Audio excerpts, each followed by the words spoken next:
CLB 8 and above வாங்குறது அப்படின்னு கேட்டிருந்தீங்க. ஸோ நான் சில டிப்ஸ் எல்லாம் வந்து என் ஹஸ்பண்ட்க்கு சொன்னேங்க. ஏன்னா நான் CLB 8 வாங்கியிருந்தேன். என் ஹஸ்பண்ட் வந்து ஃபஸ்ட் டைம் கிளியர் பண்ணல. ஸோ நான் அப்போ இந்த மாதிரி டிப்ஸ் எல்லாம் சொன்னேன். அவருக்கு கேட்கவே இல்லைங்க. 3வது அட்டெம்ப்ட் கழிச்சு தான் வந்து என்கிட்ட சரி என்ன தான் சொல்ல வரேன் அப்படின்னு கேட்டாங்க. ஸோ இந்த டிப்ஸ் எல்லாம் அதுக்கப்புறம் நான் சொன்னேன். அவர் அதை ஃபாலோ பண்ணாங்க. 4th அட்டெம்ப்டில் CLB 9 வாங்கினாங்க. ஸோ இதே டிப்ஸை நான் உங்களுக்கும் ஷேர் பண்ணுறேன். ஸோ நீங்கள் அது யூஸ்ஃபுல்லாக பட்டுச்சுன்னா, உங்களுக்கு அது சக்ஸஸ் ஆச்சுன்னா கமெண்ட்ஸில் போடுங்க.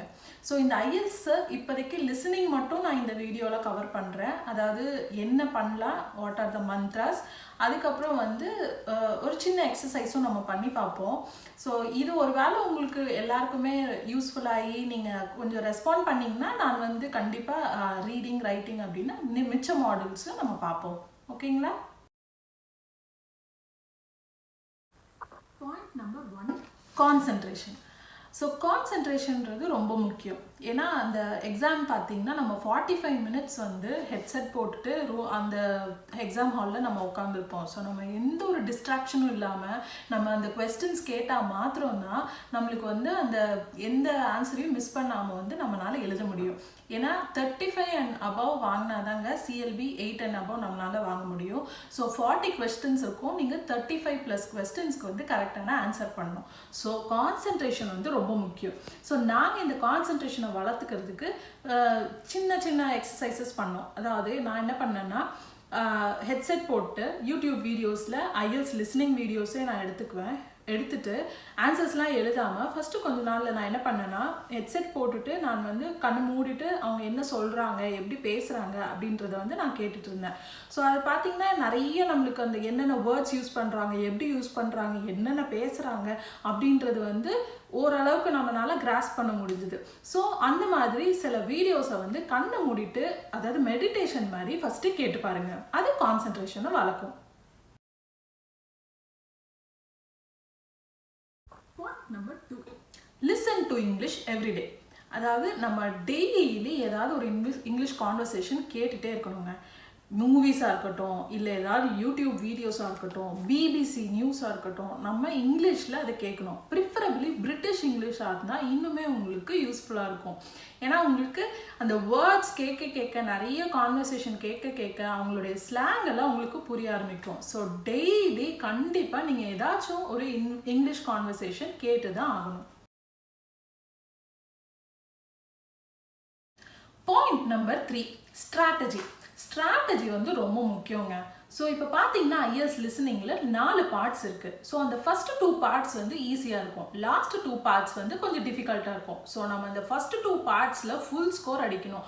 அப்போ தான் லாஸ்ட் செக்ஷனில் ஒரு வேளை 1 or 2 மிஸ்டேக்ஸ் வந்தால் கூட பரவாயில்ல அப்படின்றத நம்ம மேனேஜ் பண்ண முடியும். ஸோ எப்படி இந்த 4 செக்ஷனையும் தனித்தனியாக பிரித்து எப்படி ஒவ்வொரு இதையும் நம்ம ஸ்ட்ராட்டஜைஸ் பண்ணணும்னு பார்க்கணும். ஸோ இப்போ ஃபார் எக்ஸாம்பிள் ஃபஸ்ட்டு செக்ஷன் எடுத்துக்கிட்டிங்கன்னா ஒரு கான்வர்சேஷன் மாதிரி இருக்கும். ஒருத்தர் பேசுவாங்க, இன்னொருத்தர் கேட்பாங்க. ஸோ அதில் வந்து ஒரு கான்வர்சேஷன் இருந்துகிட்டே இருக்கும். அதில் நம்ம எப்படி வந்து பாயிண்ட்ஸை கேதர் பண்ணணும் அப்படின்றத வந்து பார்க்க வேண்டியது ரொம்ப முக்கியமான விஷயம். அதே மாதிரி இன்னொன்று நோட் பண்ண வேண்டியது என்னென்னா, ஒவ்வொரு செக்ஷன்லேயும் கொஞ்சம் டைம் கொடுப்பாங்க நம்மளுக்கு. அதாவது ஒரு 30 செகண்ட்ஸ் வரைக்கும் நம்ம வந்து அந்த கொஸ்டின்ஸ் படிக்கிறதுக்கு கொஞ்சம் டைம் கொடுப்பாங்க.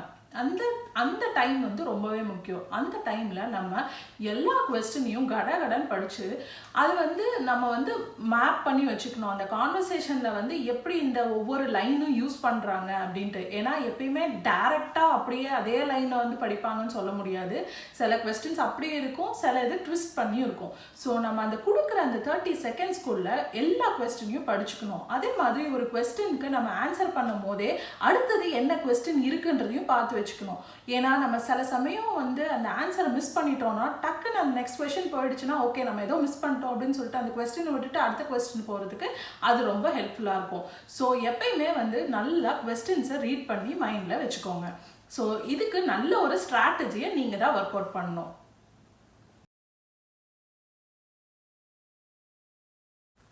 பாயிண்ட் நம்பர் 4, கிராமர், ப்ரிப்போசிஷன், அப்புறம் சிங்குலர் ப்ளூரல், இந்த மாதிரி இதெல்லாம் கண்டிப்பாக நம்ம நோட் பண்ணணும். ஏன்னா நம்ம ஸ்பெல்லிங் மிஸ்டேக் விட்டால் கூட அந்த கொஸ்டின் வந்து ராங் ஆகிடும். ஸோ எப்பயுமே நம்ம என்ன பண்ணோம்னா, இப்போ நம்ம கொஸ்டின்ஸ் ஆன்சர் எழுதிட்டே இருப்போம்ல, அப்போ நீங்கள் இதெல்லாம் வந்து மைண்ட் பண்ணாதீங்க. அப்போ நீங்கள் கடகடன் கொஸ்டின் பேப்பரில் ஆன்சர் மட்டும் எழுதி வைங்க.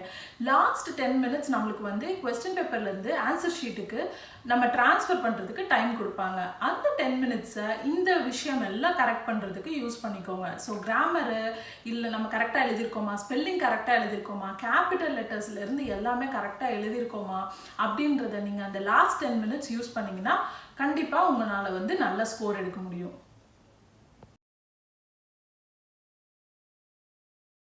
Point number 5, ரெட்ரோஸ்பெக்ஷன். ரெட்ரோஸ்பெக்ஷன் ரொம்பவே முக்கியங்க. ஏன்னா இப்போ நம்ம என்னதான் ஒரு 100 டெஸ்ட் நீங்கள் எடுத்தாலுமே ப்ராக்டிஸ்க்கு நீங்கள் ரெட்ரோஸ்பெக்ட் பண்ணலன்னா இந்த மிஸ்டேக்ஸ் வந்து கண்டினியூ ஆகிட்டே தான் இருக்கும். ஸோ நான் இப்போ ஒரு டெஸ்ட்டு எடுத்தாலும் அந்த டெஸ்ட்டில் இப்போ நான் ஏன் கம்மியாக வாங்கினேன்றதை நான் பார்க்கணும். எப்போ நான் அந்த டெஸ்ட்டில் 40 out of 40 வாங்குறனோ அப்போ தான் நான் நெக்ஸ்ட் டெஸ்ட்டுக்கே மூவ் பண்ணணும். ஸோ ஏன்னா நம்ம எந்த இடத்துல கான்வர்சேஷன் மிஸ் பண்ணுறோமா, இல்லை நம்ம என்ன தப்பு பண்ணுறோம், மேப்பில் தப்பு பண்ணுறோமா, டைரக்ஷனில் தப்பு பண்ணுறோமா அப்படின்னு ஒவ்வொன்றதையும் நீங்கள் வந்து ரெட்ரோஸ்பெக்ட் பண்ணும்போது தான் உங்களுடைய ஸ்ட்ராட்டஜியும் நீங்கள் ஃபார்முலேட் பண்ண முடியும். ஸோ இது எல்லாமே வந்து ரெட்ரோஸ்பெக்ஷனுக்குள்ளார வந்துடுது. ஸோ எப்பயுமே ஒரு டெஸ்ட்டில் 40 out of 40 வாங்குற வரைக்கும் அந்த டெஸ்ட்டை வந்து ரிப்பீட் பண்ணுங்க. என்ன தப்பு பண்ணுறீங்கன்றதை யோசிங்க. அதே மாதிரி எப்பயுமே ஆன்சர்ஸை வந்து பென்சில்லே எழுதுங்க. ஸோ தட் அப்போ தான் உங்களுக்கு வந்து கடைசி நிமிஷத்தில் கரெக்ட் பண்ணுறதுக்கெல்லாம் வசதியாக இருக்கும். எல்லா ஐஎல்ஸ் டெஸ்ட்டையுமே நீங்கள் பென்சிலே யூஸ் பண்ணுங்கள். அதே மாதிரி இன்னொரு சின்ன விஷயம் என்னென்னா, ப்ரிஃபரபிளி ஐடிபி போனீங்கன்னா நல்லாயிருக்கும். ஏன்னா அதுதான் பெஸ்ட்டாக ஒர்க் அவுட் ஆகும். இப்போ ஒரு சின்ன எக்ஸசைஸ் பண்ணலாம். நான் இங்கே 2 கொஸ்டின்ஸ் எழுதியிருக்கேன். இதுக்கு ஒரு கான்வர்சேஷனும் நான் படிக்கிறேன். உங்களால் வந்து இதுக்கு அதுக்கப்புறம் நான் ஒரு 5 seconds டைம் தரேன். நீங்கள் அதுக்கு ஆன்சர் பண்ண முடியுதான்னு பார்க்கலாம். ஸோ ஃபஸ்ட்டு கொஸ்டினுக்குன்னு பார்த்தீங்கன்னா, ஒருத்தர் வந்து கார் வாங்குறாரு. ஸோ அந்த காரோட டீட்டெயில்ஸை வந்து கேட்குறாரு. ஸோ கொஸ்டின் பார்த்துக்கோங்க. மாடல், இதுதான் ஃபர்ஸ்ட் கொஸ்டின். இங்கே வந்து நம்ம என்னன்றதை ஃபில் பண்ணணும். ஸோ அதனுடைய conversation, what is the model of the car? அதுக்கு வந்து ஆன்சர் அவர் என்ன சொல்கிறாருன்னா, original model is Echo, they named it to Yaris, I like the old name though. So இந்த கான்வர்சேஷனுக்கு இப்போ நீங்கள் இதனுடைய ஆன்சர் சொல்லுங்கள் பார்ப்போம்.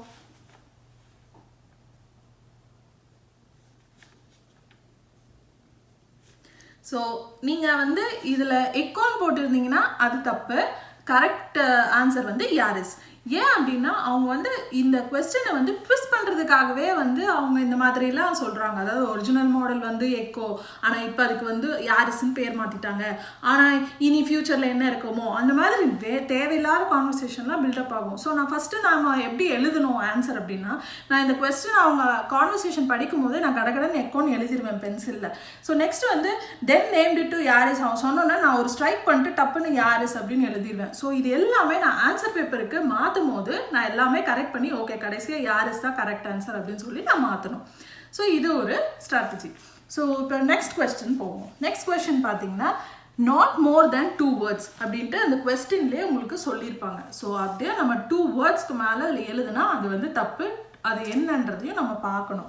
ஸோ இதுதான் அந்த question. To stop smoking it is important to remember that there are ஒரு டேஷ். இதுக்கு நம்ம ஃபில் பண்ணணும். இதனுடைய கான்வர்சேஷனை நான் இப்போ படிக்கிறேன், நீங்கள் ஆன்சர் பண்ணுங்கள்.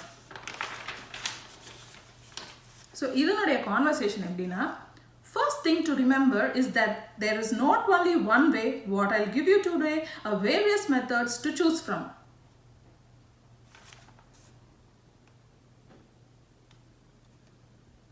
ஸோ இதுக்கான ஆன்சர் தெரிஞ்சுதுங்களா?